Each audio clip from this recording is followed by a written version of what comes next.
All right, what's up, guys? Welcome to another video on my channel, TMossBoss versus Twitter.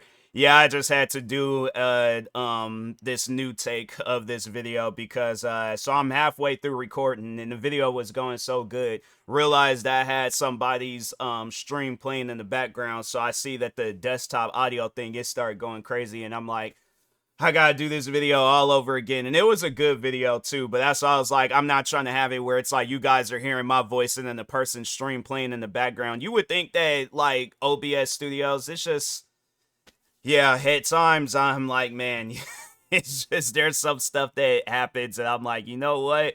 One of these days I'm just gonna crash out mid video and I'm gonna have my reasons. But anyways, but no, overall though, putting that aside, yeah, let's talk on this tweet that I seen from Dexertu. Shout out to them. Yeah, I'm a fan of Dexertu. I'm always seeing stuff from them where it's like, yeah, they're a reliable source. They're trustworthy. But anyways, so yeah, Ubisoft CEO, he comes out and says, like, talking on like live games or live service games, where he goes on and says, you provide a service, but nothing is written in stone. And at some point, the service may be discontinued. Nothing is eternal. And this was his, I guess, his response to this like movement that's going on called Stop Killing Games, where pretty much companies like Ubisoft come out with these games. There are these like online only games, and then at some point in time where they just get too lazy to the point where they don't even want to work on the game no more, they shut the game down. Don't bother to refund people their money back. Don't try to come up with a version of the game where it's just playable offline. Because the one game that a lot of people was upset with them for shutting down, upset with Ubisoft, that they just out of nowhere shut the game down, but was it was the Crew 1.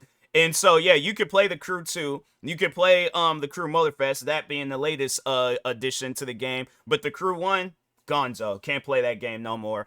Why they decided to shut that game down, I don't think we'll ever get a proper answer. But my thing is this, like I said, they get to a point where they're lazy. They don't want to work on the game no more. So yeah, they just pretty much say like, hey, we're gonna shut this game down. Thank you for the $59.99 that you paid for this game when it came out and all the sell prices that was afterwards. But yeah, pretty much all that money on that, the DLCs, all that stuff, that's gone. So my thing is this, right? Why can we not get our money back? You know, like, or why, even if not, we can't get our money back, why shut the game down? Why not just come out with an offline mode to where it's like, yeah, we might not be able to play the game online, but we can at least see what the story was about. And the only way for us to see what the story is about is if somebody had recorded it. But let's say it was let's say YouTube hadn't came out during the time when the Crew Motor, or not Motorfest, but the Crew 1 was out. And yeah, then all of a sudden this shuts down, and then that's when something like, yeah, YouTube, TikTok, Twitch, you know, like the content creating platforms, let's say that's when that stuff started coming out. Then it's like, but yeah, if we never did get a chance to play the game, then it's like, what are we supposed to do then? You know, and do you think anybody, if my thing is this, yeah, there's probably people out there that do be watching like walkthrough and playthroughs and stuff. I know I've done a few of those myself, but I think I did do one of the Crew 1 and stuff. But if it's like a person that's like, I don't want to watch somebody play the game, I want to play the game myself, there's gonna be things that I'm doing in that game that they're like, no, I would have done that differently, I would have done this. But it's like they can't do that. They can only sit down and think about that.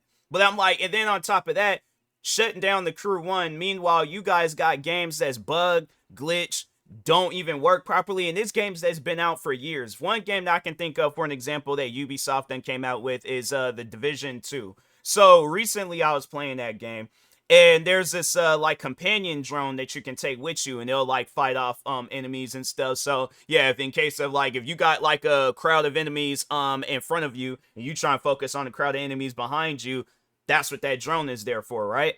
That drone, if honestly on some real life stuff, if that drone was carrying on the way that it is in the video game, I definitely would have went back to one of those division bases or whatever and been like, you guys can take this drone back.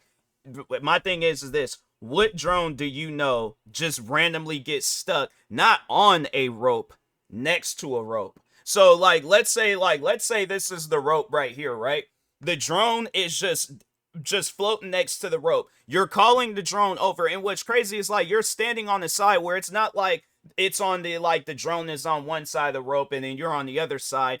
The drone is on the same side that you're on. All it has to do is just fly towards you. Explain, how does a drone get stuck next to a rope? Ubisoft, answer those questions. Talk on stuff like that. You guys are talking on something where, yeah, it can overall be critical for your guys' company because you realize that, yeah, something, a movement like this can shut down Ubisoft. And it'll be for good reasons, because my thing is this: if you guys come out with these video games, you have it where it's like, oh, we're going to do things for a little bit and then just jump right back to focusing on whatever update, season, or new operator that we can add to Rainbow Six Siege. Honestly, though, like, just change your guys' company name from Ubisoft to Rainbow Six Siege Software. Because it just seems like that's the only thing that you are focused on. Yeah, you might do some things here and there for your other games, but it just seems like if you got, my thing is this: if there's like a random surge of just Rainbow Six Siege players, all the other games that Ubisoft done came out with, they wouldn't even be talking about those games no more. They're all like, oh, we're going to add frisbees as weapons in the game. Oh, we're gonna have it where Joe Biden is now an operator in Rainbow Six Siege. Now, yeah, now you can play as Oprah Winfrey and stuff. And it's like, fam, you're doing things to the game that nobody asked for. And then you're not doing things to the game that people are asking for. Ubisoft, your guys is, and that's one thing about Ubisoft and whoever the CEO guy is that you can tell that he's somebody that's like out of tune with gaming. He just signed up for the CEO job just so he could get paid. He's like, oh, it's yeah, because I wonder how much Ubisoft CEO salary. Let's see. Ubisoft 624,000, approximately $656,000 a year. So there was like 1/3 in recent year, dropping from, oh, so at one point in time he was making over $1 million a year. But so it's either between 327,000 to $1 million. So like just in the recent years and stuff. But overall though, it's like, it's one of those things where it's like, fam, you're making money, all right, and it's because of like the gamers and stuff, but at the end of the day, you're taking away the games that's making you guys money. What sense does that make? So that's why I'm like, yeah, Ubisoft, you guys do not talk on stop killing games. I'm like, if anything, yeah, stop killing games. Ubisoft needs to be their first target. It's like, you guys either need to start bringing back games that y'all just for some odd reason decide to shut down, or you guys need to shut down as a company. But it just, to me, it don't make no sense where it's like, you have us pay for these games, yet you just pretty much like, yeah, take our money, and then at some point in time, you're all like, oh, we're going to shut this game down. And it's one of those things where it's like, oh, we never said we were going to keep the game up forever.